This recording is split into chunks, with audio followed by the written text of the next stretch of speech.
We are recording, baby. We are in there for Yep. some Natty Talk. Some Natty Talk. Yep. Canes have worked their way all the way to Miami to play And the we're gonna 305. lose. We're gonna lose by 60 at the Hard Rock. Exactly. No, yeah, we've been on a little hiatus. Obviously, Christmas, New Year's, we had some crazy stuff going on, family, this, that, and the other. But we've had some good college football playoffs, some bad college football playoffs. But the Canes have scathed their way through, won some big games. Obviously, We're starting off with supposed to that tech. lose. I don't know. Yes. Hypothetically, we should be 0-3 right now.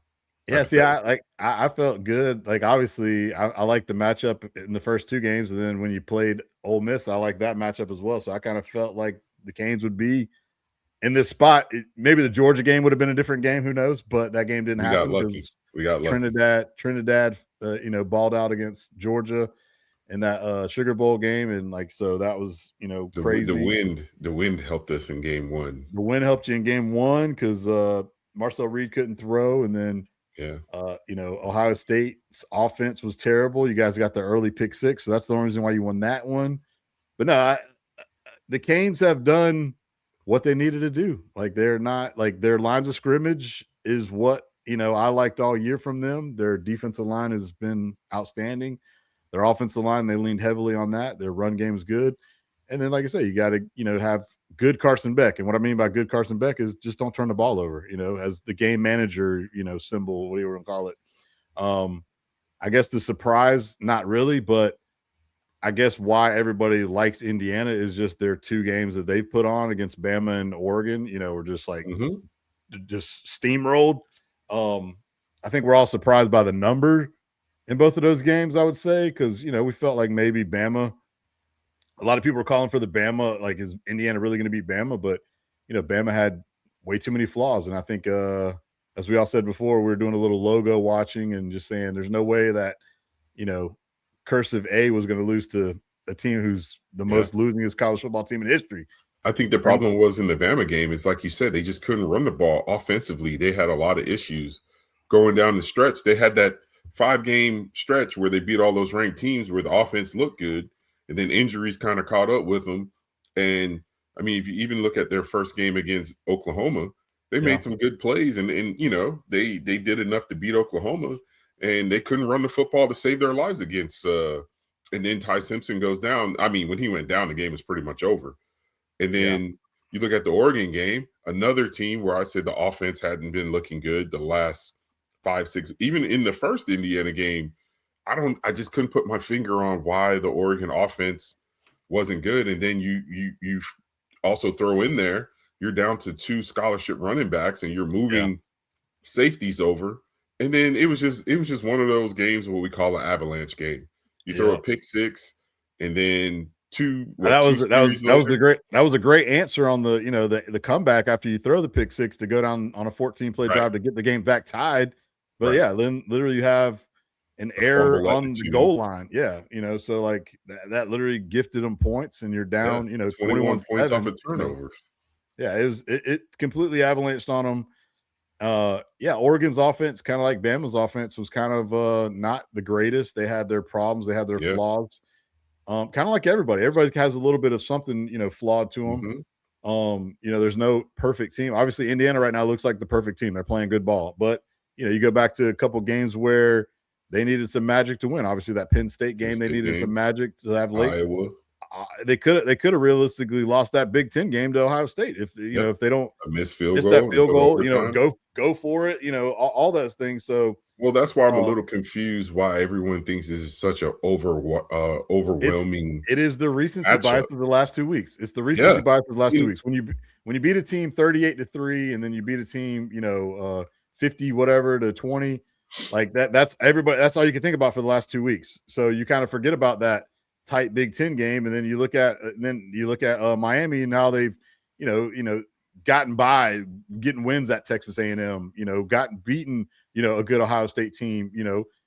Trinidad Chambliss, you couldn't count them out. You take the lead, and then Miami goes down the field. Carson Beck with the big touchdown at the end of the game to seal it. So it's like Miami has had a little bit more rugged games, you would say. So everybody's looking at that Indiana thing like this is a train that's rolling. Some people just win like that. I could have said that. Ohio State last year. There's Right. been things in history, and I get it. The number's the number. People are going to think what they think, and guess what?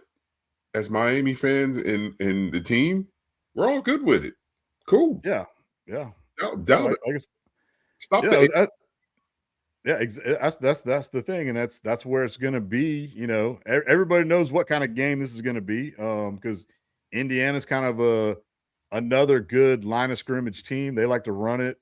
They like to run that RPO with Mendoza. They like to play good defense. So I love the matchup in this game. So it's going to be great to see, like I say, who really can kind of out tough each other, who makes those big plays. Like I say, for as much as you say it and you always down the kid, like Mendoza just keeps coming back though. That's where it's like he's playing at a high level right now. He was on fire against Oregon, dude. I was like, can this guy miss? The back shoulder throws were good. They run the ball well. So like I say, it's going to be a hell of a matchup for the Canes to stop the offense. We don't have I a want to chance, see. Sponge. I know. I just you're in the by game. You're in the game, so you got a chance. That's the No, we bottom don't have line. a chance. No, we don't You have a made chance. You made it there. We don't have a chance. and We're gonna lose by 72. You could talk to Lou Holtz talk all you want. Like nobody's listening to that. You're in the game. But yeah, I think ultimately what Miami's done is what they should have been doing all season. So how do you lose those games to SMU and Louisville? Like you should have been the 15-0 team, just like Indiana, in my opinion. Just because I think you're that dominant. Four picks, and then you lost. A field goal ties it to go to overtime. You could have we went for the gusto for the win, and Carson threw a pick. If Carson had a bad game, and we were down 14-0, and you fought back to get in it to potentially win it. And then the SMU game, it was just a blunder of errors. I think the whole game with the penalties and just couldn't put it away. Couple interceptions in that one. Couple interceptions. One they weren't his fault. The first interception he threw, JoJo should have caught it. He bobbled it in the safety. He tipped it right to the safety.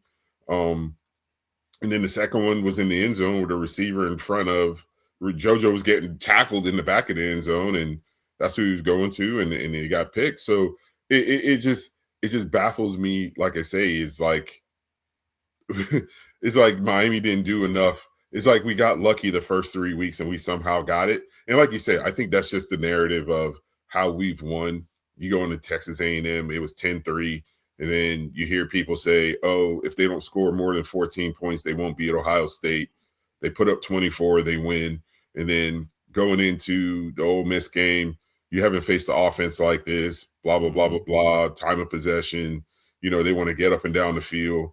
And I think both coordinators have done a great job in Dawson and Heatherman, who I think should win the Broyles Award this year, have done a great job of just keeping it even keeled and just saying, let's get locked and loaded and be violent and physical. And like you say, no disrespect to Indiana, I think they're going to be violent and physical. Just I could see the game being like the Big Ten championship game or against Iowa, where it's just a low scoring, physical. We're going to, whose will is going to end up at the end of the game? Who has the bigger will, the best of wills, all of that saying who's going to be able to finish. Now, the concern from the Miami side is the injuries on defense, where Mesidor has been practicing apparently, and Moten, your two frontline guys, and then the back end is going to be the key with Brown and Frederic, and then you lose Xavier Lucas for a half. Can they keep it close until he gets back second half? Yeah, I think ultimately right now, like I say, just the way Indiana's playing right now and the way they've looked, Mendoza, the way he's playing right now, I'm leaning Indiana, but I'm not leaning like they're just going to blow it out. Like the line is crazy to me that it's 8.5. But I think just because right now, I think Mendoza's playing at a different level right now, just in these last 3 games. So can Miami affect him? Yes, they can. So like if Mesidor and Bain, I guess the big thing was they kind of got neutralized in a sense in the Ole Miss game. Now Ole Miss had quick game going. They got it out of Chambliss's hands fast. That's what Indiana's going to do that anyways too. That's what you have to do. If you can't, Indiana does that. Indiana does that too with RPO games. So I want to see, can they actually run the football? Because I think one of the big things in the Ole Miss game was the Lacey injury. He obviously had the big, huge run where he just boom, shot out of a cannon, was out of there. But if he would have been 100% healthy with no hamstring issue, could they have relied on the run game a little bit more and kind of been a little more balanced instead of just relying on Chambliss just to be Chambliss? We'll never know. But I want to see if Indiana can they impose their ground game? Can they say we're going to line up and run it with our two backs? And that's going to be a question of what can happen. And, we won't know until they line it up on Monday night. So that's going to be the great chess match of both of those defensive lines. Who can stop the run? Who can contain the run enough to where that's going to be a big key point, to whereas if Miami can slow down Indiana's run, hell yes, that's going to be huge for, Miami winning the game. If Indiana is able to run the football, that's going to be big for Indiana, moving the football. Just like, the Canes are going to pound it with Fletcher, pound it with Brown. They're going to run the football, and that's what they want to do. And then you hope that you get those shot plays with Carson. You hope that you can find Malachi, in the seams and in the slot, in his little wildcat type plays and all the just quick screen game and all that stuff. So I love the matchup of that's the great part about this game is there's 2-3 good matchups where you're like, okay, this is where the game is going to be won. Can Indiana run the football? No, they're not going to win. Can Miami run the football? And Indiana does a good job of controlling that run game a little bit and then making Carson have to make throws. That's where we're going to have to see who can do it. And I guess right now, Carson, he's been efficient as hell since that SMU game and that Louisville game where he's turned the ball over, where he's been, kind of turnover free. He had the turnover on the tip the other day. It was, just a bad luck play in a sense, but for the most part, he's taking care of the football. And really and truly, the other big part about that Ole Miss game, as we talked about before, is, and this is where it's going on all levels of football, his legs were huge by scrambling, picking up those extra yards, getting those extra first downs, extending the drives, picking up yards on second down to make it third and short. We're able to run the football for those 2 yards. Like, that was a huge component. So if he's able to do that again, that's going to also extend drives, and that'll keep you on schedule, keep you on the field, keep Indiana's offense off the field. That's where the time of possession game, all that like I say, my biggest concern with the Canes, we've talked about it, is your offensive lulls, your conservativeness to where the game can be tight and your margin for error is just like razor thin, where you can't make mistakes or you can't get the 3 and out and turn it back over. And all of a sudden you're down 14 or down 2 scores. So all those things, that like those are all factors in the ball game. And, you got to stay clean and stay on schedule. And like I say, really, truly, we have no clue of how it's going to play out. We just think like this could happen, that can happen. I'm looking forward to the game. Like I say, honestly, I can't wait for Monday night. I think we're going to be able to run the football at will, because I know the size disparity between our offensive line and defensive line, and people are going to say, oh, they do a lot of twists and stunts and stuff like that. But schematically, what Miami does with the offensive line, as long as the offensive line stays in unison when they take their steps, they're fundamentally sound. They're going to push Indiana's line 2-3 yards back. And then when you got the big backs like Fletcher and Brown running downhill. Now, I'm not going to sit here and say Indiana's not going to stop some in the run game, because we do have lulls, like you said, where offensive linemen will take a bad angle or a bad step and then get, a tackle for loss or whatever. But I think our offensive line will be the key. Obviously, we know Carson is going to be on Carson's shoulders, because once we start running the ball and they start bringing guys further down in the box, we're going to have to hit those play action plays, which he missed plenty. He missed plenty of wide open receivers against Ole Miss. Like, that's the sad thing about it. That Ole Miss game should have been over early in the game. Yeah, and if you guys catch some interceptions, definitely that would have helped too. So offensively, I think we match up well against them. I don't care how fundamentally sound. We're running it up the A gap. We're going to do – Dawson's going to throw some things in there they haven't seen all season, because I think our offense has been pretty vanilla for the most part. So you might see a orbit route we ran a couple years ago where Jacoby George comes in the backfield and just dumps it out in the flat. And he's showed these different things over the years. So I expect, like this game, people start seeing more plays that we didn't run this season. Like this past week in the NFL, off of those screen bubble passes where the receiver just shoots down the field. we've been running screen game the whole game. I mean, the whole season. So expect like a little fake screen where the blocking receiver shoots downfield. I expect to see stuff like that. And then defensively, do what we've been doing. Like you said, it's going to be a tough task to slow down Mendoza, but I think we have the horses to do it. We have the bodies to do it as long as Frederic and Brown are playing. And like you say, he's going to have to get the ball out quick because if he does do a good job of that too. He does. But you know, this back shoulder shit is crazy. Yeah, and it's going to be a tough matchup with Surratt, Cooper, and Becker. These guys make catches. I'm like, golly, yeah, for sure. They do like unguardable type stuff that you're like, well, I mean, what can you do about that? Like, it's just you can't rely on that. But they make those plays. It's funny to me that everyone's making them seem like they're better than the 01 Canes or the 2019 LSU Tigers. Right. Like I say, they're good, and I'm not disrespecting them.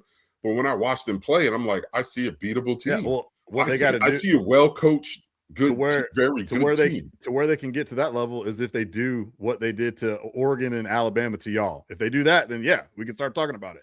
But until they do that Monday night, then exactly all we're doing is talking.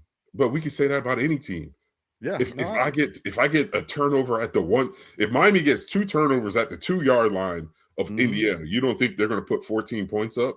Oh yeah, definitely. That's what I'm saying. Like, I get it. I get why everyone's enamored with Indiana because of what they've done so far in the playoffs.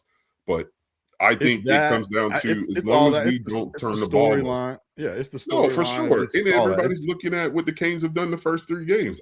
I get it. It's just laughable to me that I'm looking at an offense that's good in Indiana, but I'm not sitting here looking at historic offense and, putting up numbers like crazy. Hey, I could be wrong. I could be looking through my orange and green glasses. Right. Yeah. We'll find out Monday night, but I think we have a great chance to do a lot of things. Like I said, I think we're going to be able to run the football as long as we don't turn the ball over and shoot ourselves in the foot with false starts and different things like that. And like you say, if you get your hands on the ball, you got to catch the picks. Yeah, no, for sure. Like 4 drop picks is stupid. I wouldn't say, like I say, this is a historic offense. Like, again, this was one of the weakest Heisman winners. You said it. No. What I'm saying is that's what they're saying. No. A lot of people are saying that, like, I think the components are there to be like, this is a really good offense. It's not like historically number wise, statistic wise, like the Joe Burrow and the Jamar Chase. But people are talking about, is this one of the greatest teams of all time? I know. And here's the thing: if they beat you guys 49-7, what do you say about that? I mean, again, I think they're a really good team. Yeah, I wouldn't say that they're top 5, or in the top 10. I mean, again. So if you're not in the top 10, you're not historically one of the best teams ever. Totally. And like I say, the part of that is you can't write the story until it's done. So like, let's see the game and then we'll talk about it afterwards. And then we can compare notes. Agree. But again, this was one of the worst Heismans ever. Mendoza won the Heisman and his numbers sucked, but they were good. I mean, he threw for 3,500 yards, 3,300 yards, 41 touchdowns, 6 picks. That's pretty good. You got 2 1,000-yard backs in a sense. You got 3 really good receivers. So like the offense is there. It's just a microcosm of where we're at in football today. Totally. It's with the free agency and the movement. The games aren't aesthetically pleasing at times because there's no development. There's no, like you say, do you really think Fernando Mendoza should be the first pick in the NFL draft? I mean, a lot of people do and a lot of people don't. I'm getting you. I don't love him, but I don't necessarily love him, but I mean, I don't know. I mean, he might be really good. Does he look like the number 1 overall pick to you? I'm asking you. I'm not asking Peter Schrager. I know. I mean, when you look at those guys, when you look at the rest of the class, who's better than him? I would select him over Ty Simpson right now and Dante Moore. What I'm saying is, no, you're missing my question. I get what you're saying. In the last 15 years, if you take all the quarterbacks, are you taking Fernando Mendoza number 1? Where would Mendoza line up in all those? Yes, he's going to be a number 1 pick because of the byproduct of the product of what's on the field and what's going on. This is the other freezing cold take when it comes to this. Like, you could be like Peter Schrager or Colin Cowherd and be like, he's going to be the best quarterback ever. And then like 5 years from now, he'd be like, oh, well, he sucked. He didn't pan out, So again, like I say, I'm not taking. I think he's good. I don't know. I don't know. At first I'm like, no, he's not going to be good. And then as I've watched him, I'm like, he's pretty good. But it's like, I don't know. It's weird because I think part of his persona is his nerdiness that everybody's like, this guy's not real. I didn't even bring that up. I'm just meaning what I'm saying as a player. That plays into it for me because it's just like this guy's a goober. Like, how's this guy completing balls? And he's, again, it's like Tebow 2.0 when people hated on Tebow. Look at Caleb Williams. People judge Caleb Williams coming out, and he's balling right now. But Caleb was definitely way more like you can see the throws he made. Okay. Oh, you just made a point for me. No, he made laser beam throws, stupid throw. Like Caleb's way way different when it comes to throwing the football. I don't care that he paints his nails and all that shit. It has nothing to do with Fernando Mendoza praising God and all that. All I'm saying, my point from the beginning was he's a good quarterback. And here's the thing: he's a good quarterback. All he has to do is be a good number one quarterback. Guess what? Here's the other thing. Who cares? All he's got to do is be good enough on Monday night to win the game. Who cares what he does in the NFL? That's not what we're talking about. The NFL doesn't matter. It matters. Miami versus Indiana. But I don't think you miss what I'm saying from the beginning. I know what you're saying. Like, it's just everybody's putting him on a pedestal like everybody's he's the greatest quarterback ever. Everybody's pegging him like I say, and that's what we do. We predict things. We project things. And so, look, I was right. You were wrong. I told you he was going to be great. He sucks. Blah blah blah blah. And so here's the thing. I don't know. I can't get a gauge on him. I guess I haven't really dove into the tape and like watched all his throws and can he make every throw and like.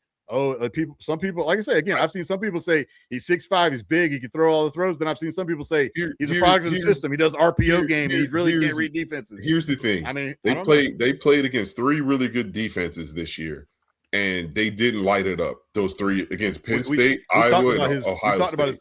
We talked about his touchdown numbers where he scored all of them against all the Ducks of this team. He scored like 6 TDs against the good teams. And so it's like, yeah, is he living off, their schedule, who they played. Well, and that's kind of where I'm at, where I'm saying like everyone's sitting there saying they're superior to Miami. They could be. Like I say, I could be wrong. I may have to eat crow Monday night. But when I watch them play against quality defenses, quality opponents, outside of the second Oregon game, even the first Oregon game, they weren't lighting it up, were they? Or am I wrong?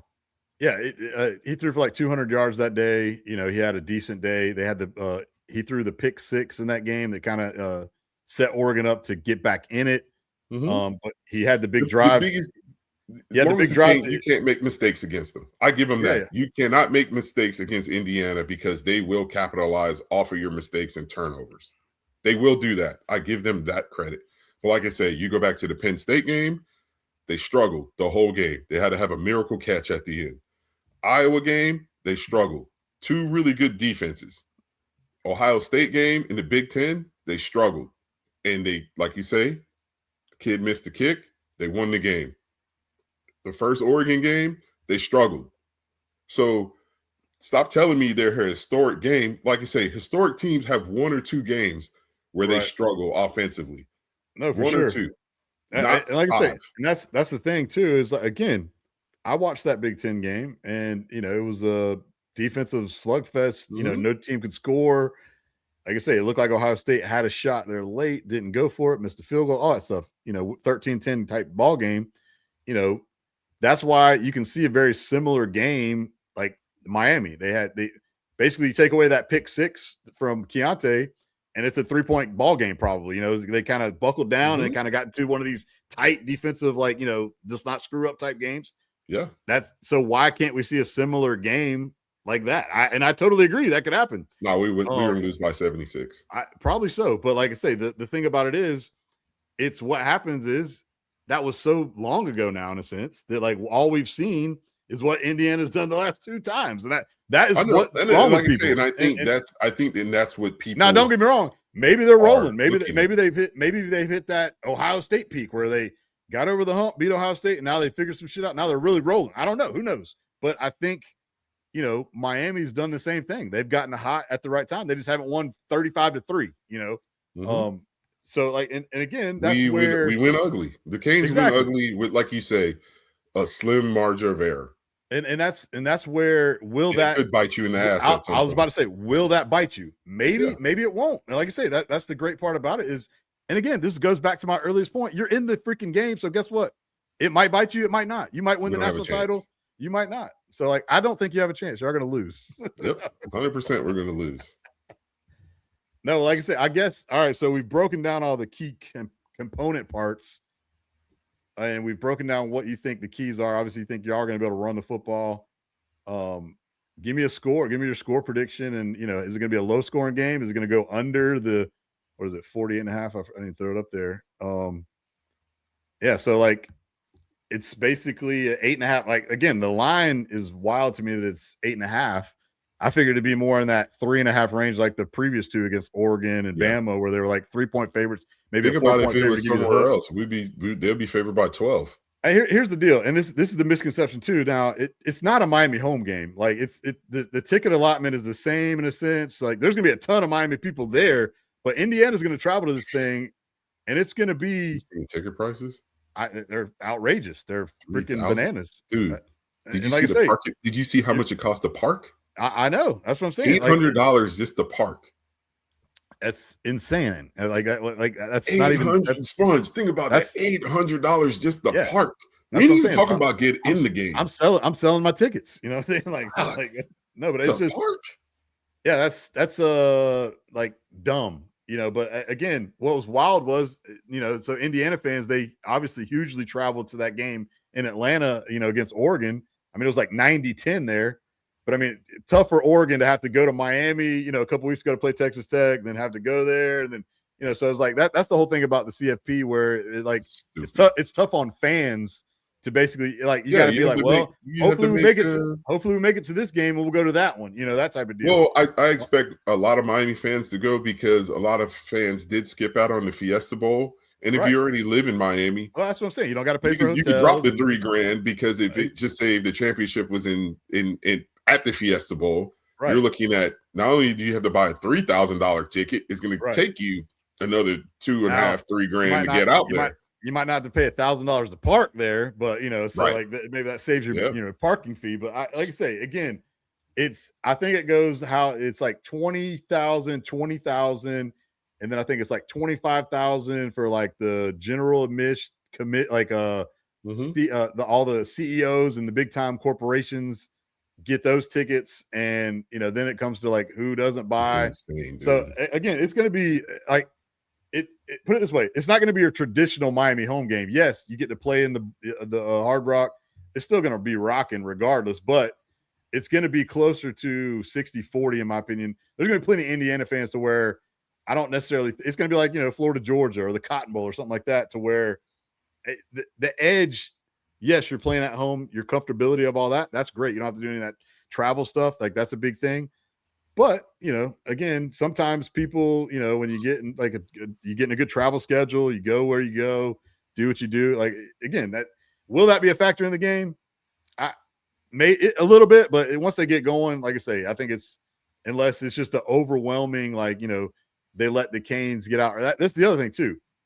Canes need to come out like they kind of did against Ohio State. Kind of come out hot early and be like in the lead, going in versus starting slow like an A&M game and then letting Indiana get off to a hot start. So I think whoever has the hot start is going to be key, because then they can kind of do what they want to do. They can kind of dictate the pace of the game, all that stuff. So, will it be back and forth? Will you be getting stops? That's another key part of not letting the other team get out to that hot start. So like I say, with all that said, give me your score prediction. What do you think?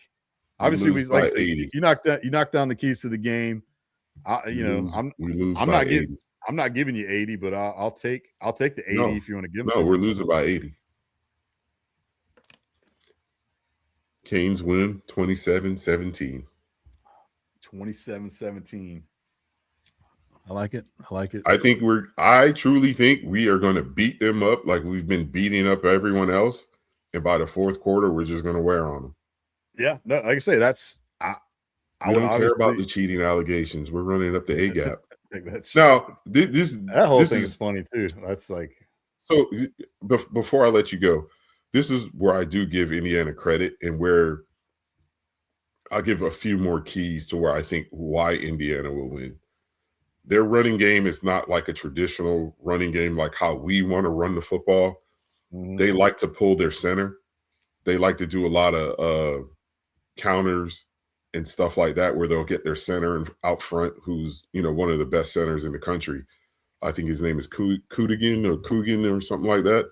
So our ends are going to be tested when those big boys come around that corner, and Right. can they set the edge, and can they blow that up, put those pulling guards in the pulling center, and can the linebackers fill? So it's going to be a lot on Basaint and Torre when it comes to the running game and fitting the gaps. Also, Moten, he did come back in the game. Moten and Blay and Scott being in the middle, can they penetrate deeper to get those guys off track? So like when the guard and center pull, if the defensive tackle could come up and just give them a little shiver to push them back a yard or two, that's gonna be a big key. Can they do that? Because on the big Lacey run, Moten was out of the game, and they had Armando Blunt. Yeah, I think just got creased, man. It was Well, yeah, because they had Armando Blunt, who's he's a defensive end. He's not a defensive tackle.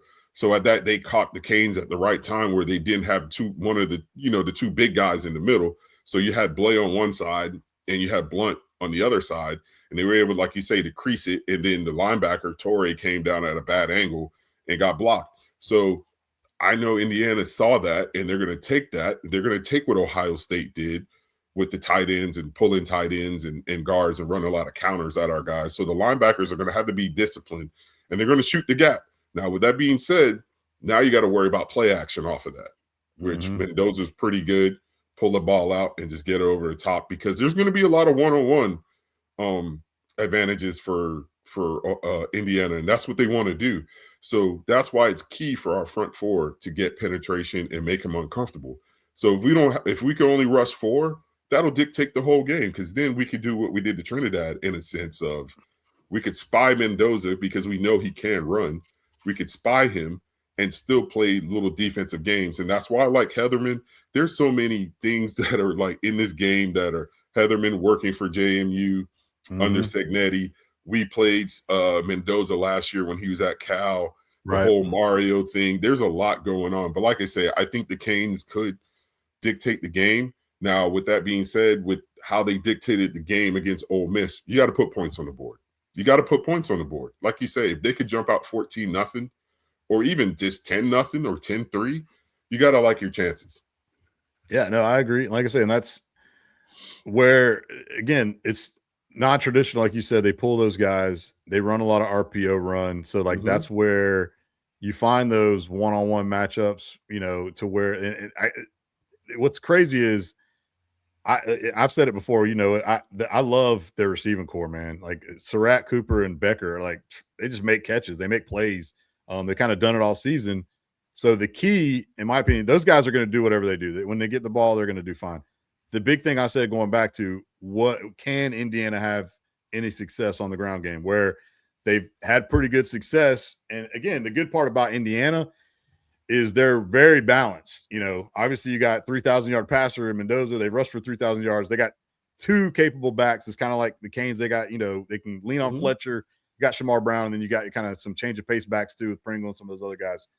Like him being black, like they tote the rock. So like, they're averaging 5 yards a carry, 5.7 a carry, so like, again, that's where the game is going to be won. If Miami can shut that down and control that, that's going to be huge. And then you're going to basically have to have Mendoza, complete balls to, make things happen. And same thing goes, like we just said before in our keys.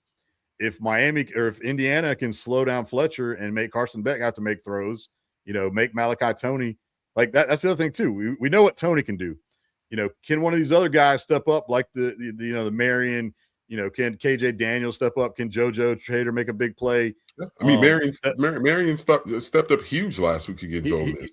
He definitely played really good last week. And so like you need like you say, we're going to need that even more.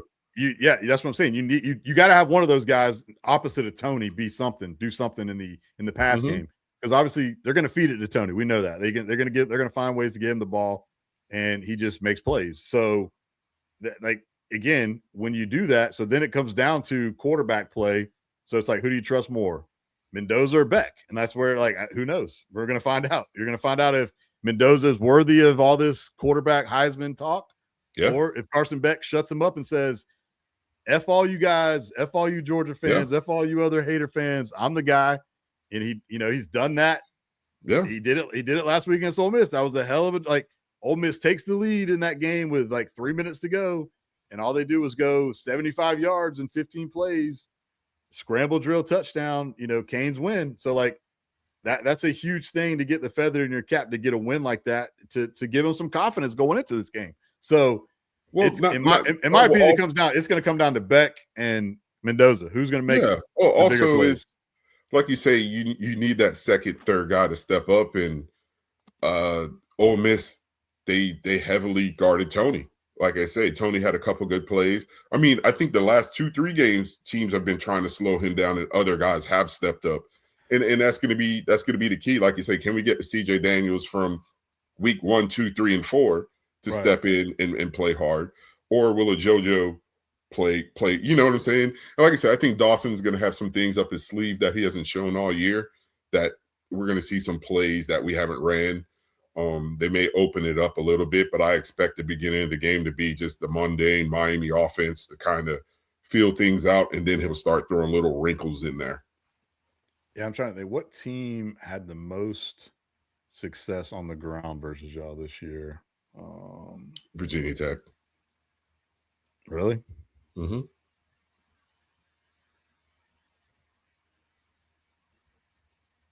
Yeah, so they rushed for 194. But I don't know how much of that was like does this even matter time? We got gashed that game. We got gashed that game. Overton was killing us. But I think that was just because of you got to worry about Kyron Drones, man. Yeah. Like when you got a guy like Kyron Drones, you're fixated on him, and Overton was able to get some creases in there. I think Isaac Brown did pretty decent in the Notre Dame game.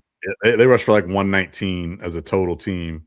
So they really, they kind of like Ole Miss rushed for 120, but Lacey had the 80-yarder or whatever it was. Right. Love only had like 40 yards in the game. Yeah, that game was like totally shut down. I was just trying to figure out who, because like I say, that's Indiana. They rely heavily on that run game, so it's going to be who's better. That'll be the fun part about it. Like I say, it was Vatek. Vatek had the best game rushing.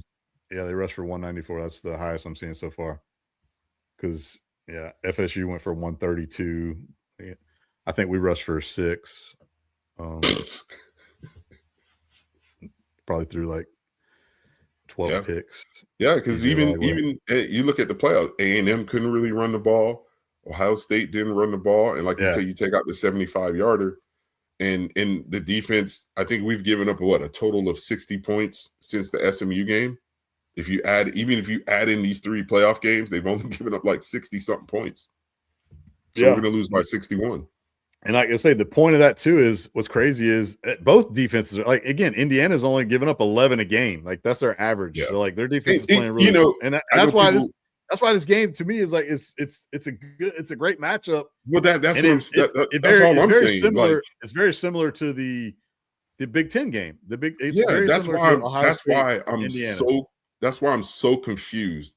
And I'm not trying to poo-poo Indiana in their season, but I'm so confused of why we're going to get blown out by 78. That's all I've been hearing. That's all I've been hearing this whole time. I don't know who said Canes that. Don't have it. I haven't heard. Like I say, I guess because part of it is I haven't been paying attention to none of it because I just haven't been watching any of it. It's like the game's like 5 weeks away. I hate that. Right. It's like I feel like the Miami and Indiana game was like, I feel like it was 4 weeks ago. Not just recently. The games the other day, just the Ole Miss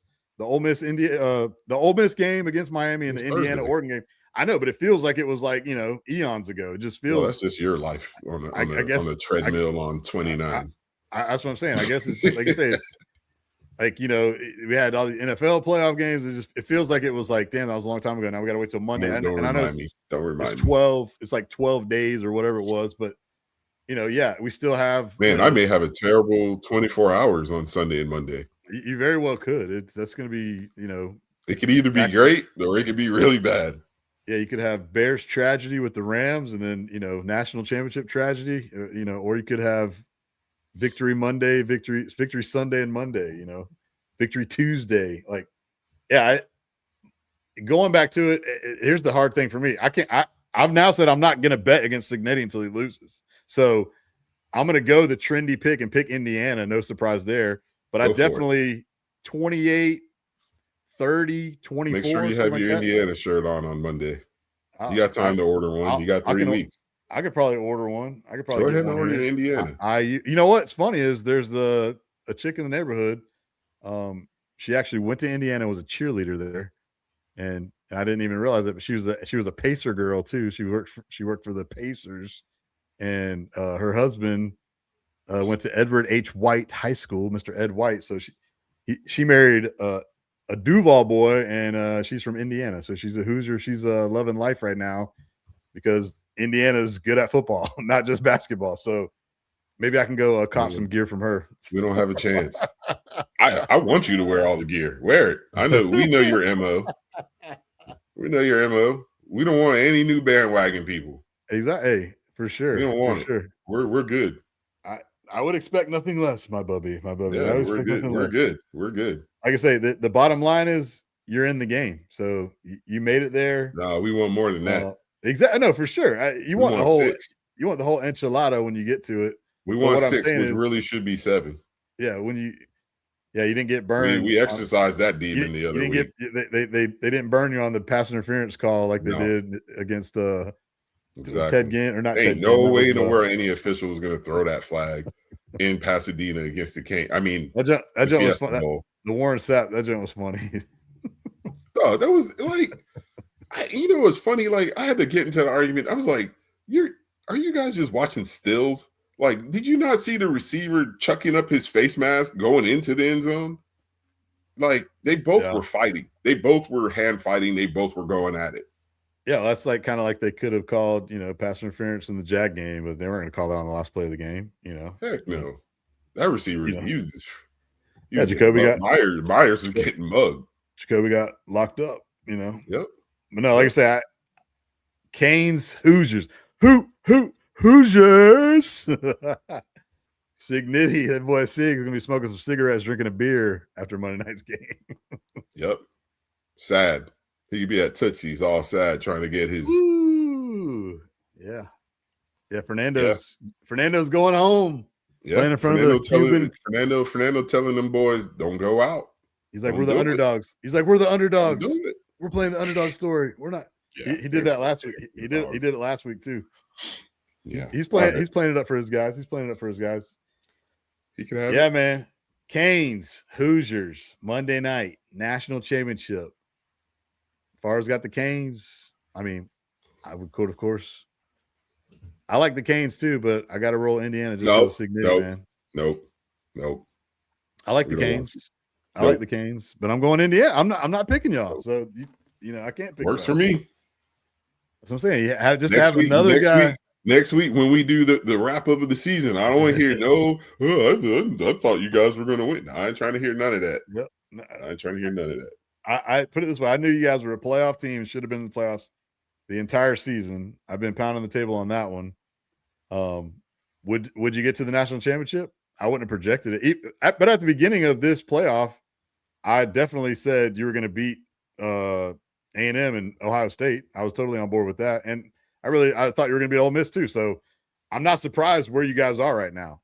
So like the way the matchups went, I got you here, but this is where I leave you. Go ahead.